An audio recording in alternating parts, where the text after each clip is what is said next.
जब से महाराष्ट्र के पालघर में दो साधुओं सहित एक ड्राइवर की नृशंस हत्या की गई है, तब से ये बात सामने आई है कि कांग्रेस के शासनकाल में साधु संतों की हत्या ये कोई नई बात नहीं है, बल्कि कांग्रेस का तो सदियों का इतिहास रहा है कि वो साधु संतों की हत्या करवाती है। तो नमस्कार मित्रों, आज हम इसी बात पर बात करने वाले हैं कि इंदिरा गांधी के शासनकाल में किस प्रकार से साधु संतों की हत्या की गई थी। इसी विषय पर आज हम बात करने वाले हैं, तो जुड़े रहिए हमारे साथ और देखते रहिए दी करेंट सत्य।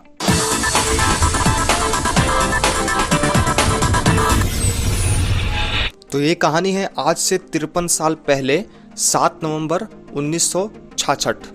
इंदिरा गांधी की सरकार ने निहत्थे साधु संतों के नेतृत्व में गो हत्या पर पूर्ण प्रतिबंध लगाने की लोकतांत्रिक तरीके से मांग कर रहे 3 से 7 लाख की भीड़ पर गोली चलवाई, आंसू गैस के गोले छोड़े, लाठियां बरसवाई, यानी दमन के वह सभी हथियार जनता को दोबारा चखने को मिले जिनको ब्रिटिश छोड़कर गए थे और जिनसे मुक्ति के सपने दिखाकर इन्हीं कांग्रेसी नेताओं ने आम आदमी को आज़ादी की लड़ाई में जोता था। इस प्रदर्शन के आयोजक थे राजनीतिक जमीन तलाशता दिवंगत हो चुके श्यामा प्रसाद मुखर्जी जी का भारतीय जनसंघ, मदन मोहन मालवीय और सावरकर के बाद किसी नए उद्धारक की आस देख रही हिंदू महासभा, आर्य समाज के नेता, विश्व हिंदू परिषद और सनातन धर्म सभा नामक 1952 में बना संगठन। संसद भवन के बाहर उन्हें रोक दिया गया और साधु संतों के अंदर बैठे सत्ताधीशों को निशाने पर लेकर इकट्ठा भीड़ को संबोधित करना शुरू कर दिया गया। इसके पहले काफी समय से मांग की जा रही थी कि संविधान के उन हिस्सों जिन पर अमल करना सरकार के लिए जरूरी नहीं से गौ रक्षा को सरकार असली ठोस नीति के रूप में कानून की शक्ल दे। इसको लेकर आंदोलन नेहरू के समय से चल रहा था और कांग्रेस के भीतर भी इसके समर्थकों की कमी नहीं थी, लेकिन मोहनदास करमचंद गांधी की विरासत की दावेदारी से सत्ता पाने वाले जवाहरलाल नेहरू के आगे आवाजें घुटी हुई थी। 1965 में इस आंदोलन को हवा मिलनी शुरू हुई और देश के 3 शंकराचार्यों ने भी इस आंदोलन को अपने आशीर्वचन दे दिए थे। इसके बाद देश भर में विरोध प्रदर्शन से लेकर भूख हड़तालें शुरू हो गई।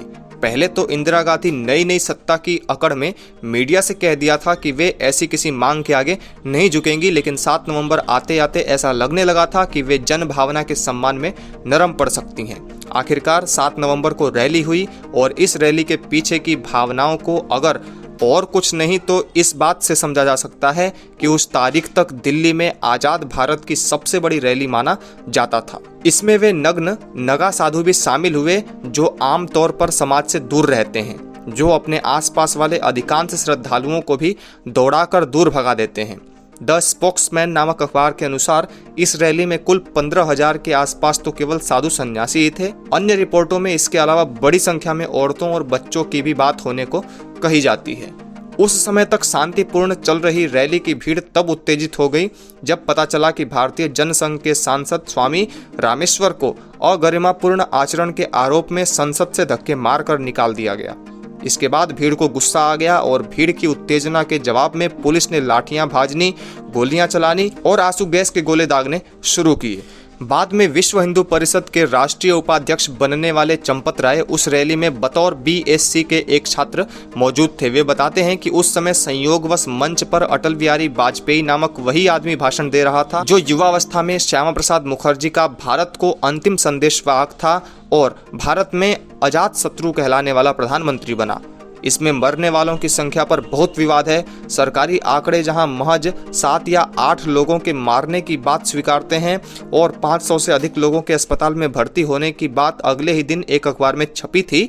संघ विचारक KN गोविंदाचार्य इस आंकड़े को 200 से ज्यादा बताते हैं।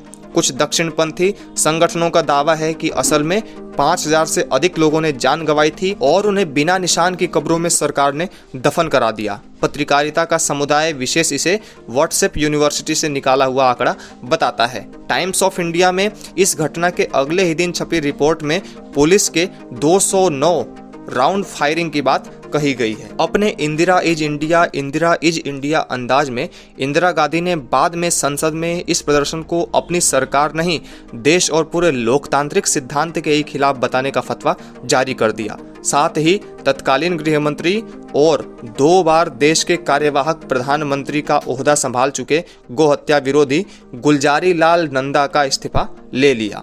चूंकि उन दिनों इंटरनेट नहीं था तो शायद ही यह बात पता चले कि असल में कितने लोग मारे गए थे, या पहले भीड़ ने हिंसा की, या अंग्रेजी शासन का खुमार नहीं भूली पुलिस ने यस बॉस कर हमला बोल दिया था। लेकिन इस घटना से यह तो साफ पता चलता है कि भारतीय सत्ता हिंदू विरोध की बुनियाद पर बने सेक्युलरिज्म नामक सिद्धांत की वाहक सेक्युलरासुर हमेशा से हो रही है। गो रक्षकों को उस समय भी अपमान, हिंसा, सत्य के अलावा कुछ नहीं मिलता था। तो आज की वीडियो में हमने आपको इतिहास की एक सच्ची दर्दनाक घटना से अवगत कराया जिसका इतिहास में कहीं भी वर्णन नहीं मिलता है, और हमें इसको जानना चाहिए क्योंकि इतिहास को हम जानेंगे तभी उससे हम शिक्षा प्राप्त कर सकते हैं। तो इस समय की वर्तमान में जो साधुओं की घटना हुई इसको भी हम इससे जोड़ करके देख सकते हैं कि कांग्रेस ने इस पर आखिर क्यों नहीं कुछ बोला। उस समय इंदिरा गांधी थी और आज सोनिया गांधी हैं। सोनिया गांधी ने बाटला हाउस के आतंकवादी जब मारे गए थे तो उस समय आंसू बहाए थे, उनके लिए वचन बोले थे, और भी अनेकों बार इनके मुंह से वचन सुनते आ रहे हैं हम लोग। लेकिन इस घटना पर आखिर कांग्रेस मौन क्यों है, और इसके ऊपर जो पत्रकार प्रश्नवाचक चिन्ह उठाता है उसके ऊपर भी हिंसा करने की बात आ रही है। तो आप सभी से अनुरोध है कि इस विषय को अच्छे से जानें, समझें और वर्तमान की राजनीतिक स्थिति को समझते हुए अपने जीवन में सरकारों का चयन करें।